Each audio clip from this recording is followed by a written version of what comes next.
Dalam perbincangan sehari-hari, istilah pribumi telah menjadi bagian tak terpisahkan. Ia melingkar dari mulut masyarakat biasa hingga terlontar dari bibir para pejabat, menciptakan gambaran tentang identitas orang Indonesia, atau bahkan, seperti yang dikatakan oleh tokoh nasional Hos Cokroaminoto, menggambarkan bumi putra, keturunan asli tanah air.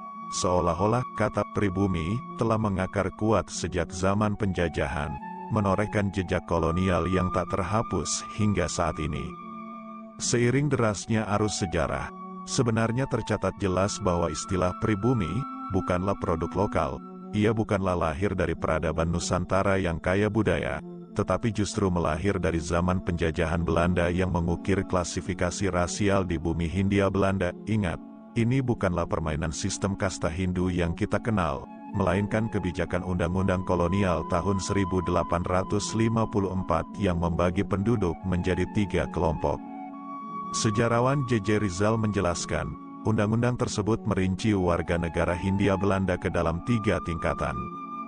Kelompok pertama adalah European, orang-orang Eropa dengan kulit putih, yang ditempatkan sebagai warga kelas 1. Kelompok kedua, Fremde Oosterlingen, atau Timur Asing, mencakup individu-individu dari latar belakang Tionghoa, Arab, India, dan non-Eropa lainnya, dan di posisi paling bawah, terdapat kelompok Inlander, atau pribumi, yang juga mencakup masyarakat lokal, terutama yang beragama Islam.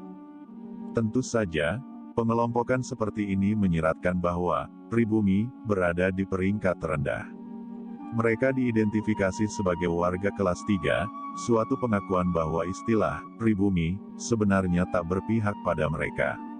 Inilah cikal bakal sindiran kepada pribumi, suatu pesan merendahkan yang bertahan hingga kini dan masih membentuk pola sosial budaya.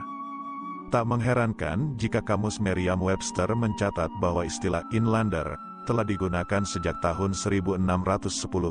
Inlander mengandung unsur inland dan imbuhan R yang bermakna orang yang tinggal di inland. Inland sendiri merujuk pada daerah seperti dusun atau kampung.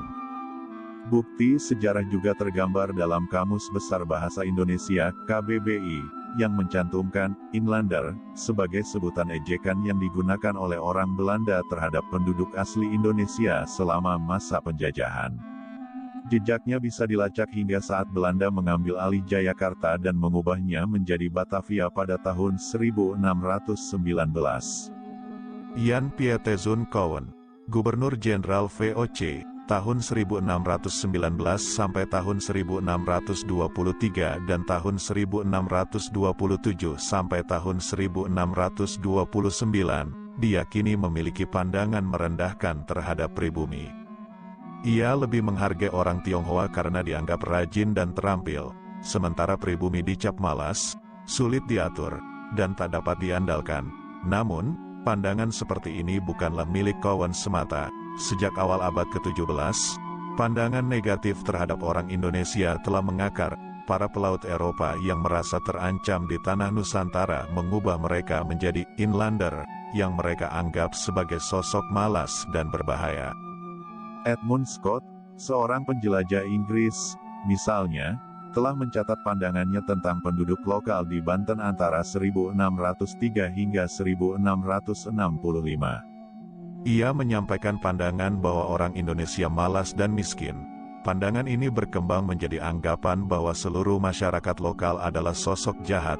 Pandangan semacam ini juga menular ke para pedagang Belanda yang datang ke Nusantara pada waktu yang sama dengan Scott. Mereka yang tidak memahami budaya dan bahasa setempat ikut merendahkan dan meragukan kemampuan orang Indonesia.